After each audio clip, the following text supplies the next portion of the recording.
partiendo por agradecer la invitación a este coloquio.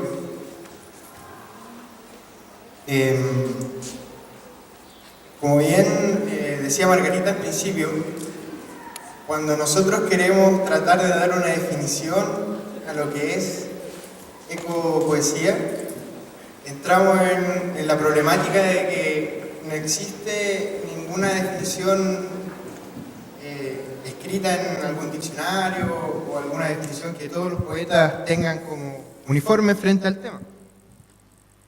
En lo personal,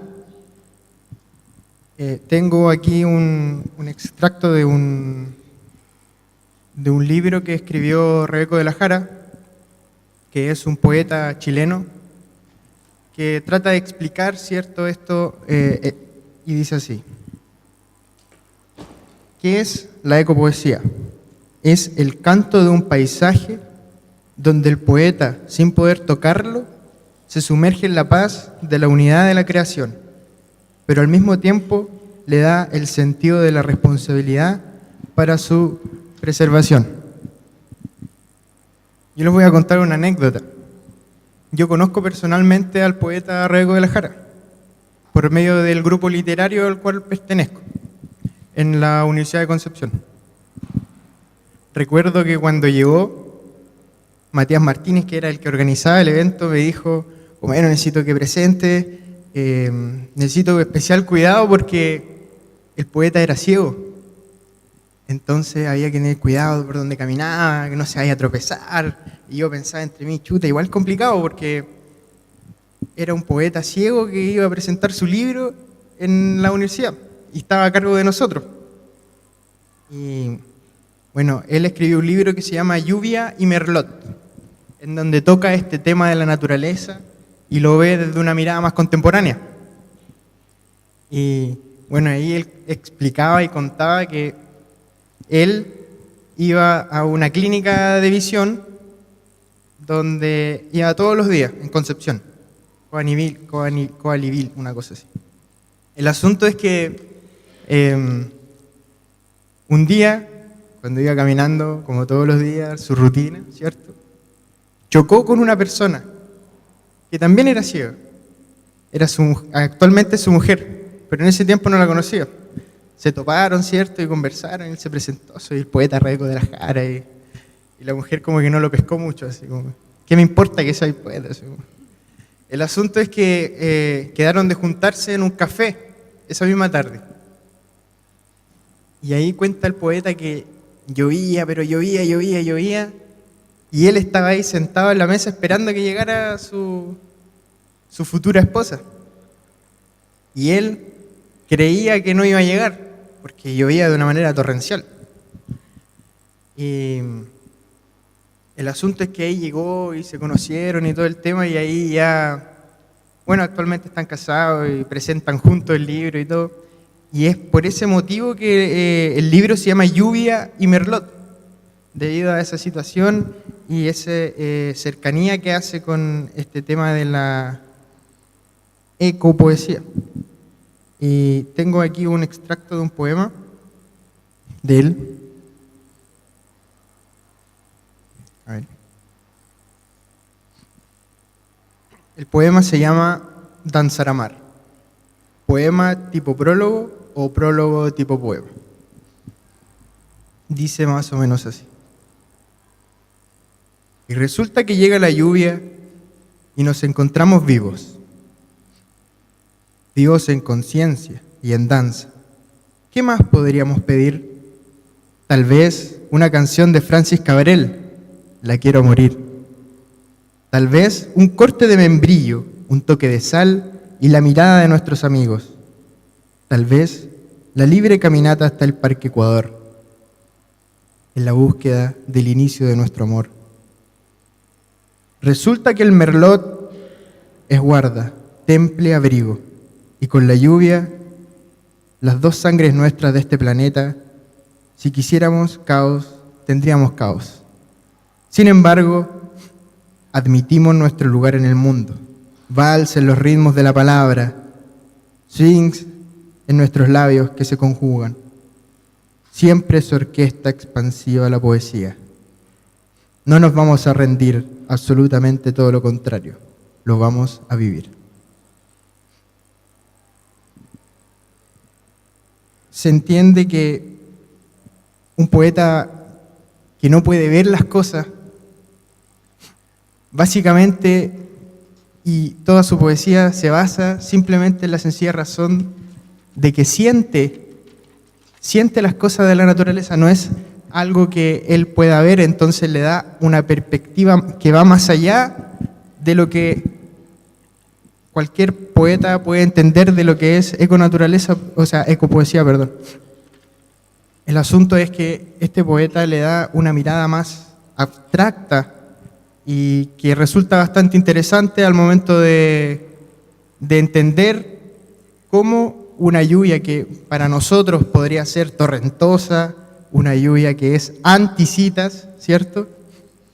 Para él resulta tan especial. Y ese es el sentido que le da a él a estos elementos que son de la naturaleza, y es así como lo expresa en este poema y en todo su libro que se llama Lluvia y Merlot. Y básicamente es lo que les quería comentar, también ahí recopilando, ¿cierto?, alguna información sobre la ecopoesía. Hay ciertos autores que también se dedican a tratar de darle una explicación o darle una definición.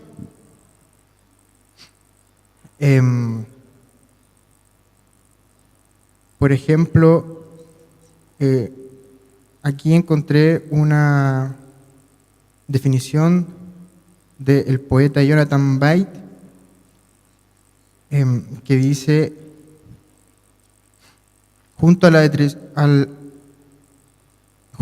la tradicional, empático y puramente emocional comunicación poética, se ajusta al momento racional de la conciencia de la crítica ambiental de nuestro planeta y la necesidad de remediarlos.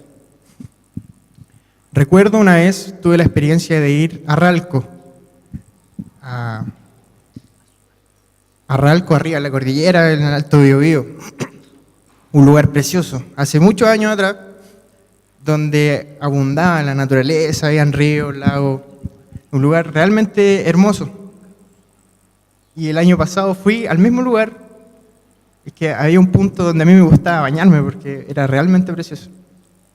Y me encontré con la sorpresa, y recalco lo que decía Margarita antes, ¿cierto?, que había una represa pero enorme, que tapaba todo el lugar que era precioso, y todo eso estaba debajo del agua, estaba todo lleno de agua. Entonces, se entiende básicamente que la definición que da este poeta cuando entiende sobre la ecopoesía, ¿cierto?, es un medio de concientizar a las personas sobre la importancia esencial de la naturaleza y sobre cómo hay que cuidarla, en este caso. Distinta a la definición que da, ¿cierto?, el poeta Rebeco de la Jara, que da una definición un poco más abierta, un poco más abstracta. Pero básicamente considero que ambas definiciones y ambas formas de entender la ecopoesía están en lo correcto.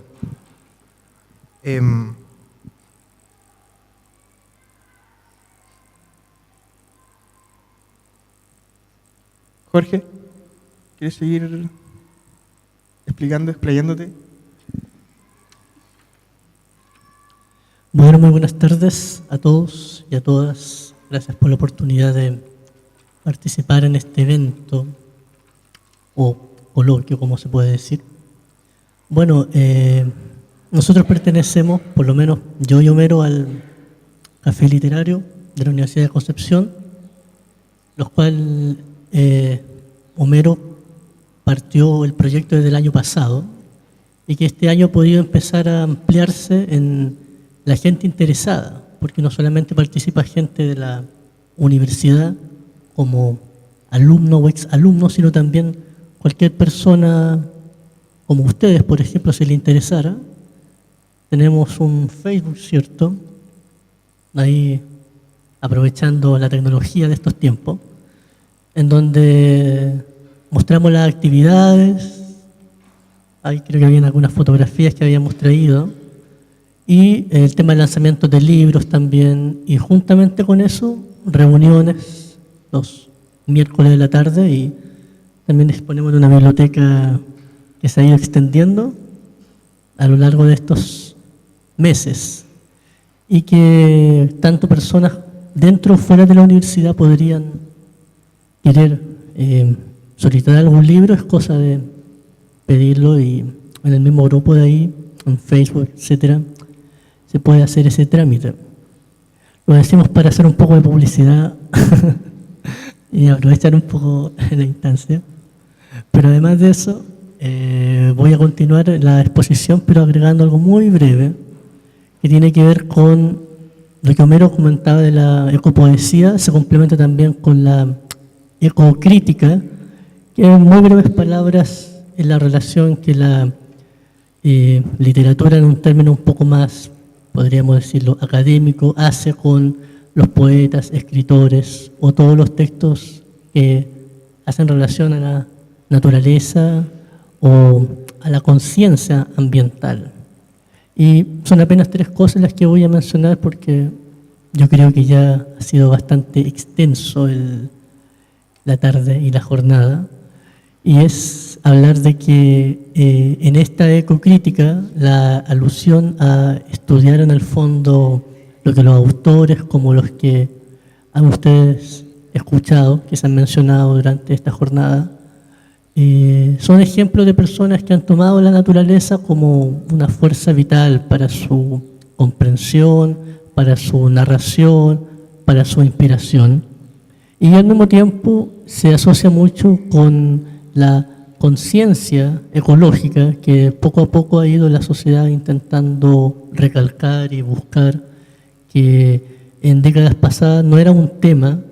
Si ustedes, por ejemplo, le preguntasen a sus padres o a abuelos la relación que la gente tenía con la naturaleza actualmente, con los movimientos que se están haciendo, las marchas que también se hacen contra la represa, se da cuenta de que igual la sociedad ha ido de alguna manera presentando una conciencia en las nuevas generaciones sobre qué va a pasar con nuestro planeta, qué pasa con los recursos, o también el tema que ahora se está discutiendo mucho, el tema de la tenencia responsable también con las mascotas, es un tema que también se incluye dentro de lo ecológico.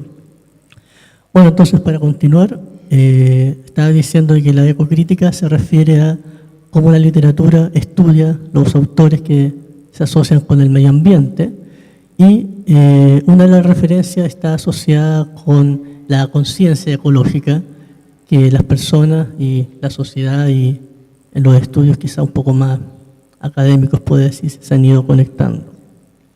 Y por ende, por supuesto, y como ustedes también habían escuchado y quizá hayan tenido la oportunidad en las clases, la aparición de Nicanor Parra, y en este caso con su libro Poesía Política en 1983, es el inicio como una tendencia a la ecopoesía, donde el autor, al igual que posteriormente otros que le van siguiendo, toman la idea de la naturaleza no solamente como un tema dentro de distintos poemas, sino ya un tema dentro de la poesía, o una rama de poesía, una rama de expresión.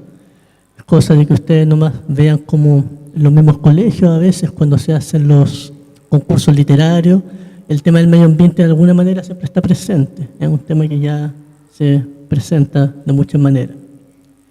Y para cerrar, además de, por supuesto, Parra, tenemos muchos autores de la poesía tradicional y poesía actual que podemos también mencionar, como por ejemplo el aporte, quizás no directamente, pero por ejemplo Jorge Telier igual es un poeta muy importante que se asocia con la naturaleza, que se asocia con esa relación con el entorno, y probablemente ustedes han escuchado hablar, o Augusto Winter igual es un autor del siglo XX, eso sí, y que también se conecta con la poesía y con la naturaleza en este caso.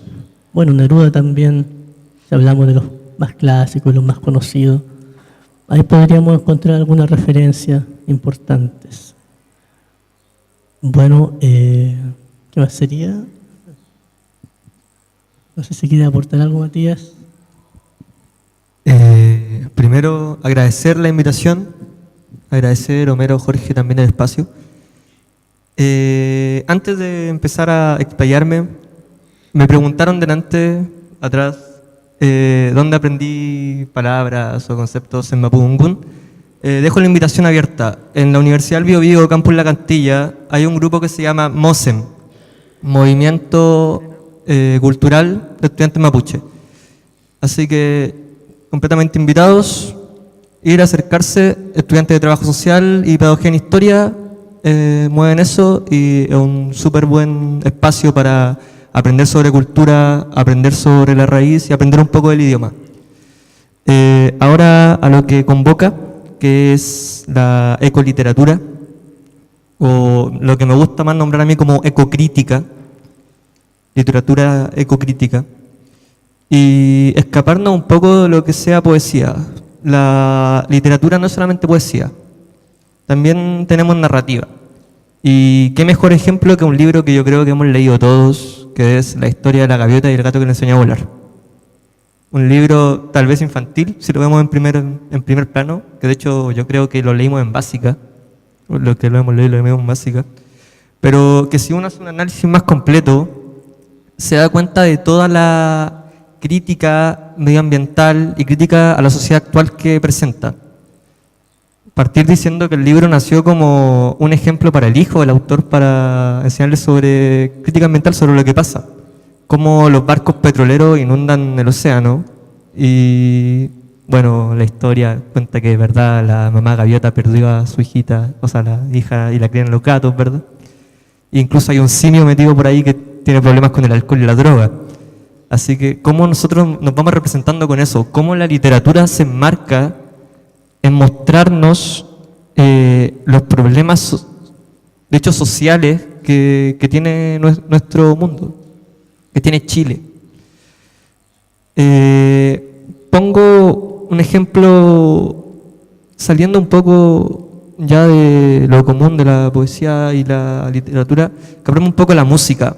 La cantautora y poeta de San Carlos, Eva Luna, plantean sus temas en el disco Soy un perro. Plantea cómo la gente debería volver a naturalizarse. La escuché decir una vez por ahí, somos grandes amigos, la escuché decir que había visto a muchos perritos vestidos, con vestidos, trajecitos, y cómo se pierde la naturaleza del ser animal. Cómo el ser humano le quita la naturaleza al animal de ser animal. Entonces ella habla de que nosotros como personas deberíamos volver a ser salvajes, a volver a la raíz, a la naturaleza. Me gustaría, los invito a escuchar a Eva Luna, una excelente cantautora y poeta. Así que dejo la invitación abierta. Y ya finalizando, porque no creo que más vueltas ahora sean tan implícitas, los invito a salir un poco del tema, bueno, no salirnos porque sigue siendo el mismo tema. La ecocrítica sigue siendo biológica, hay que hablar un poquito de biología.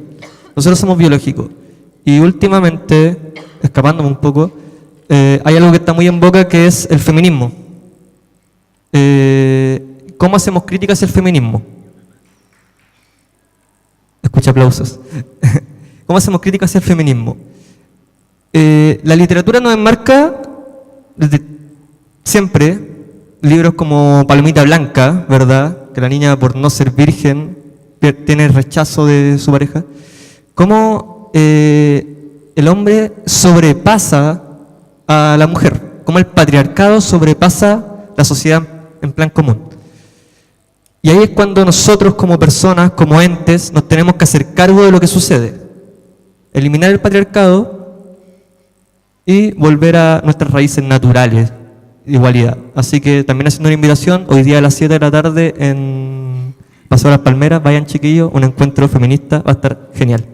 Y eso, con eso termino. Gracias. Mucha propaganda. Felicitamos a los expositores y dejamos nuevamente la oportunidad para interactuar con ellos. Reiterar las gracias a las tres. Bueno, Matías, retomando el último tema que se escapa de lo natural de nuestro coloquio, quiero recordarte que como mujer, como femenina, también estoy apoyando este movimiento, pero ni una menos, ni uno menos, porque no podemos dejar de desconocer que, claro, nosotros somos los responsables de que el machismo chileno siga vivo, y vivo, completo. Y somos los responsables también de cambiar esto. ¿Por qué? Porque no queremos hombres cocinados, ni mujeres degolladas, ni más muertas de las que van a la actualidad. También creo que, rescatando el tema de la poesía, muchos poetas contingentes y también nacionales hacen referencia a nuestra naturaleza, y tenemos que recalcar que Pablo Neruda lo deja totalmente expuesto con su poema y su oda al Caldillo de Congrio, que ahí lo deja al descubierto. Y eso, muchas gracias.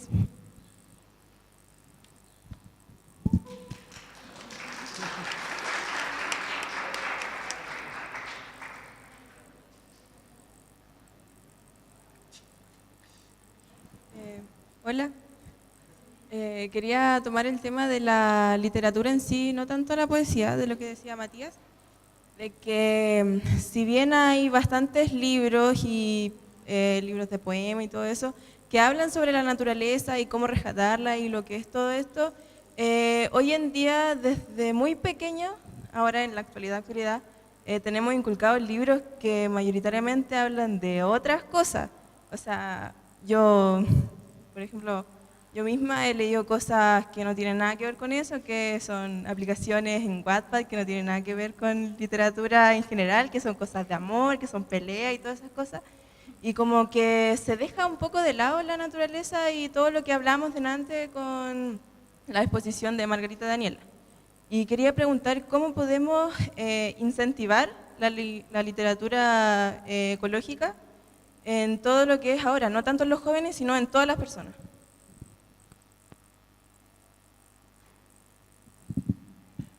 Bueno, frente a tu pregunta, yo considero que para poder llegar a tener esa conciencia respecto a lo que es la ecología, porque ya estamos de lleno hablando, ¿cierto?, tema netamente ecología.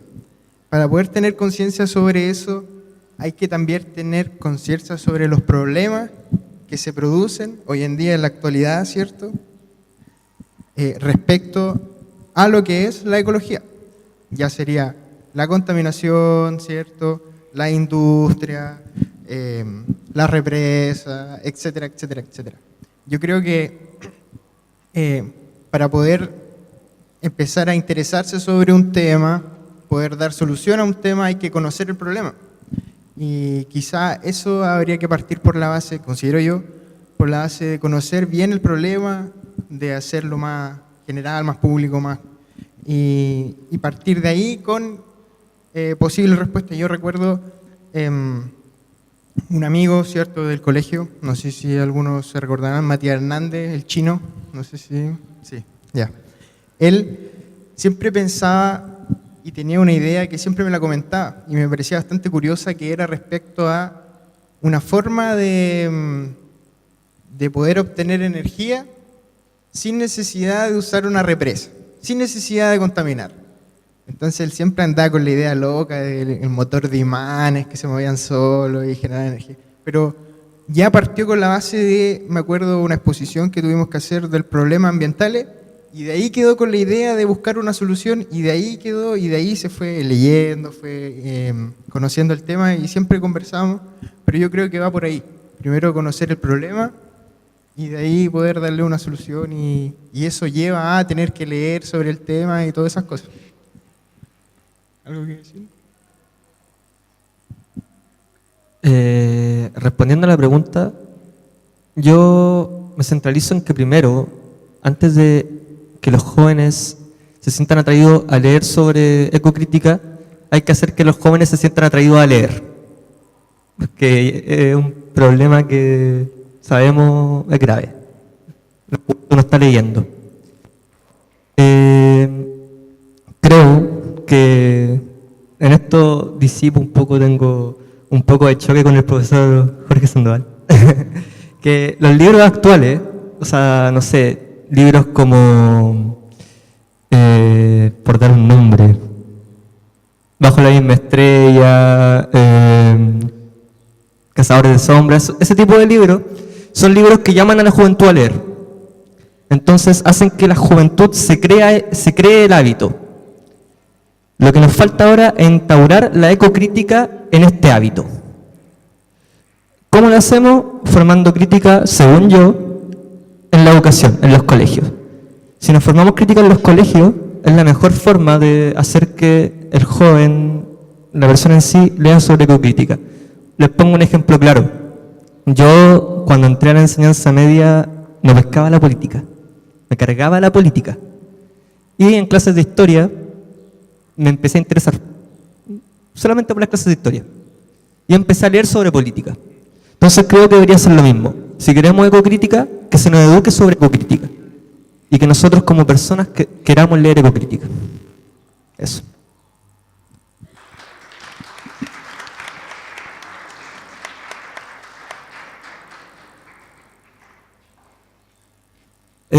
Buenas tardes y bienvenido a su casa, a pesar que no es tanto el tiempo que han estado afuera. Algunos cambios, caras nuevas, no me refiero a nosotros, los que estamos acá y hacemos clases. Orgulloso de verlo ahí también y la evolución que ustedes han tenido. Y en ese sentido es importante justamente este tipo de encuentro, al cual probablemente ustedes no tuvieron la posibilidad por alguna circunstancia. Pero en particular siempre he pensado que la crítica que uno tiene que tener desde la base y de la esencia de lo que es la naturaleza humana, hay que partir de un principio básico, como lo dijo Homero. Para hablar de ecopoesía hay que conocer de ecología. Es decir, vivir con la naturaleza y en contacto con ella. Yo cada vez que tengo tiempo con los cursos de cuarto, preferentemente los invito, yo no voy ya porque no puedo, váyanse a la montaña, recórrenla, ojalá solo, para que allí vean lo que en realidad ocurre y en realidad ustedes sientan lo que es el contacto con la naturaleza. Que les habla, no sé si será fortuna o desdicha, pero tuve los dos lados. Yo nací en la montaña, por lo tanto soy hombre de montaña. Me encanta subir los cerritos. Ahora ya no puedo, los miro como tatita sentados nomás, pero algo es algo. Nací en las centrales hidroeléctricas, por lo tanto tengo la otra parte. Por un lado conocí un sistema natural y en el cual mis padres lo tuvieron que depredar para ganar dinero. Y ver cómo el daño y el impacto que generaban, algunos señalaban, de lo que hacen las centrales hidroeléctricas. Yo feliz de la vida, porque tenía una vida feliz. Casas de lujos y vida de lujo, y todas las comodidades había así por haber. Pero tú cuando eres chico no tienes conciencia de eso. Claro, la conciencia viene cuando tú vas creciendo y madurando. Y fundamentalmente el hecho de ver y contactarte con la naturaleza es fabuloso. Alguien dijo, aún queda naturaleza en nuestro país. Bueno, recórranla, véanla, vivéncienla. Si tienen la posibilidad, como lo han tenido ellos, convivan con gente que son parte de nuestra cultura ancestral. Convivan, vivan con ellos. No son lo que nosotros creemos o lo que nos muestran en la televisión que son violentistas. Y si lo son, razones tienen. No les queda otro medio. Por lo tanto, allí agradecer justamente que ustedes estén acá, invitación apresurada, pero es importante, y allí va la pregunta que a mí me interesa siempre, porque cuando uno es parte del problema tiene que ser parte de la solución. Y allí va un sentido, pero que es fundamental, que ustedes están ya en el ámbito de la educación superior. ¿Cómo hacemos ecopolítica? Como decían nuestros estudiantes que van egresando ya de cuarto medio, para que en realidad los que tengamos nosotros en el Congreso no solo tengan la conciencia, sino que hagan lo que se necesita hacer, primero, no solo para mejorar calidad de vida de los más pobres o de los que menos tienen, porque no nos preocupemos de los que más tienen, preocupémonos de los que menos tienen para que lleguen a tener más. Economía sustentable, cuidado del medio natural, Entonces, la única forma que puede darse justamente es ese sistema. ¿Pero cómo? Esa es la pregunta. ¿Cómo lograr la conciencia del votante que en realidad tengamos ecopolíticas? Políticos en realidad que tengan la conciencia que el cuidado que debemos tener de nuestro entorno es fundamental para la sobrevivencia humana. Esa es mi pregunta.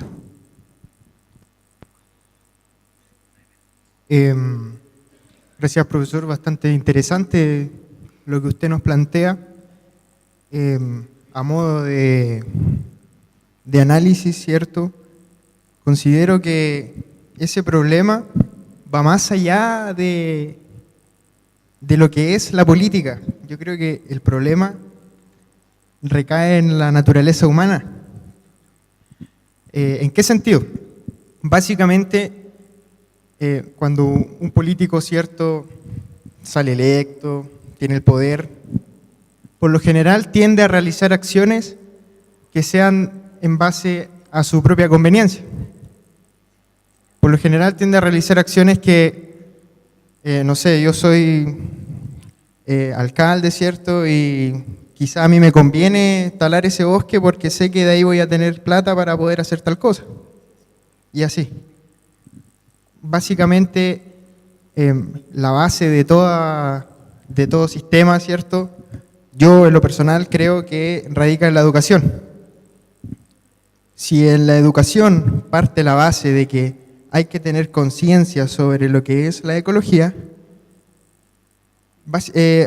cuando ya exista una persona madura, ¿cierto?, que ya ejerce, va a tener los principios fundamentales para poder determinar en qué momento habrá que ser invasivo con temas que son respecto a la naturaleza y en qué momento habrá que proteger ciertos elementos. Por ejemplo, como usted decía, las represas, si bien contaminan y hacen daño, por otro lado los que defienden las represas explican que sin ellas no se podría sustentar eléctricamente Chile. Entonces ahí surge otro problema, que es que la educación, básicamente los estudiantes, si yo les pregunto, ¿a qué quieren aspirar ustedes? La mayoría va a querer aspirar a ser doctor, ingeniero, abogado, etcétera. Pero por lo general, cuando debemos analizar estos problemas, hay que ver quiénes son los que solucionan eso. ¿Son realmente los que entran a la universidad o son los que tienen una educación técnica? En Chile no se fomenta tanto la educación técnica y son ellos los que dan soluciones rápidas a estos problemas, por ejemplo. O la base de la enseñanza, tener un ramo, por ejemplo, que sea ecología pura. Problemas que se dan en la actualidad y plantear una posible solución, por ejemplo, y así. Pero básicamente yo considero que va si lo relacionamos con la política, el problema está en la naturaleza propia de la persona, que siempre tiene como fin buscar lo que es bueno para él y no para el resto. Yo creo que eso, si no, habrá que meter a alguien del partido ecológico nomás a dar soluciones. Es lo que pienso yo. Me acuerdo una vez haber leído el cuento, relacionándolo un poco más con la literatura, que es lo que nos convoca, El gato negro de Edgar Allan Poe, que por cierto hay por ahí unas canciones que hacen referencia, son bastante interesantes, pero ahí habla un poco y se relaciona con esto de la naturaleza humana y cómo el hombre intrínsecamente llega a situaciones que son, y si uno se pone a analizar, que son contrarias a lo que cualquier principio moral llevaría a entender por bueno. Y así como yo creo que el problema básicamente radica en eso fundamentalmente.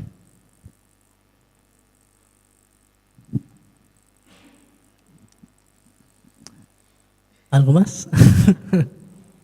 Última pregunta.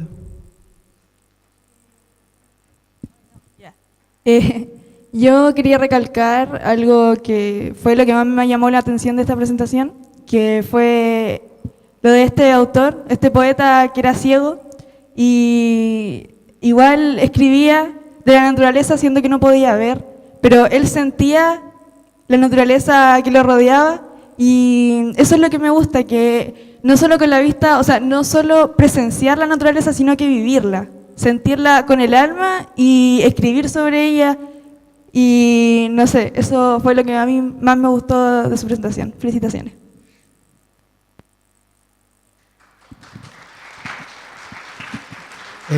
Muchísimas gracias. De hecho, comentar un poquito brevemente, ¿cierto?, sobre eso. Es bastante curioso porque el poeta, en escribir el libro Lluvia y Merlot, se demoró 11 años. Y es entendible porque para un poeta que es ciego, poder escribir, poder expresar lo que siente y llevarlo al papel, ¿cierto?, debe ser bastante complicado. Yo no me lo imagino porque nunca he estado en esa situación, pero ni conozco a alguien cercano que pueda estar en esa situación. Pero es bastante interesante la perspectiva que él le da a la naturaleza, porque desenfoca totalmente lo que uno ve como naturaleza, porque él explica lo que esencialmente es la naturaleza. Y eso es porque él no lo puede ver, entonces básicamente eso es bastante interesante. Así que a modo de conclusión, agradecemos la oportunidad que nos dieron para poder participar de este coloquio. Ojalá poder seguir participando en otros encuentros y nada, muchas gracias.